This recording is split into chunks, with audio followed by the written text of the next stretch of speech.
Mark சுவிசேஷம் 5வது அதிகாரம் 20வது வசனம்.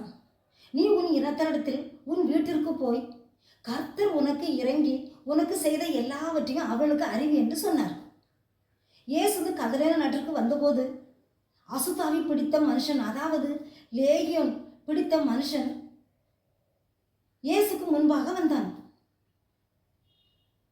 அந்த பிசாசு அவனை மிகவும் வேதனைப்படுத்தியது.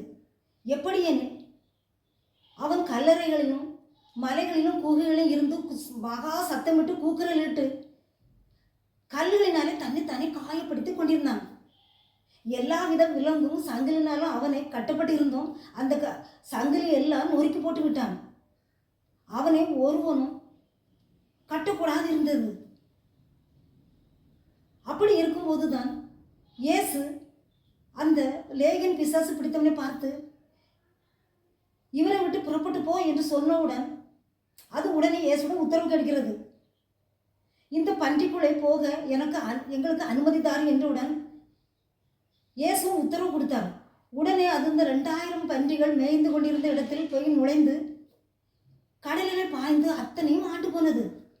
இதை பார்த்த அனைவரும் மிகவும் ஆச்சரியப்பட்டவர்கள். ஏனென்றால் இந்த லேகியன் பிசாசு பிடித்த மனுஷன் வஸ்திரம் தரித்து இயேசுவின் வாதலை கேட்க அவருடைய பாதத்திலே அமர்ந்திருந்தான்.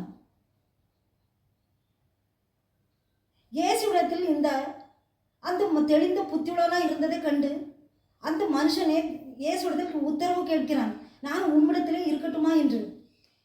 இயேசு உடனே, நீ உன் இனத்திராரிடத்தில் உன் வீட்டத்தில் போய் உனக்கு நான் செய்தது எல்லாவற்றையும் சொல்லு என்றார். அவனும் அந்தபடியே அந்த தெக்கப்போலி நாடு முழுவதும் இயேசுவை பற்றி தன்னால் முடிந்த அளவுக்கு பிரசித்தம் படுத்தினான். இதை கேட்டவர்கள் மிகவும் ஆச்சரியப்பட்டவர்கள். பிரியமானவர்களே, நாமும் இந்த இயேசு செய்த அற்புதங்களையும் அடையாளங்களையும் நாமும் மற்ற ஜனங்களுக்கும் நற்செய்தியையும் சுவிசேஷத்தையும் விவரித்து சொல்வோம். அவர்களும் வேதனை நீங்கி சுகமாக இருக்கட்டும்.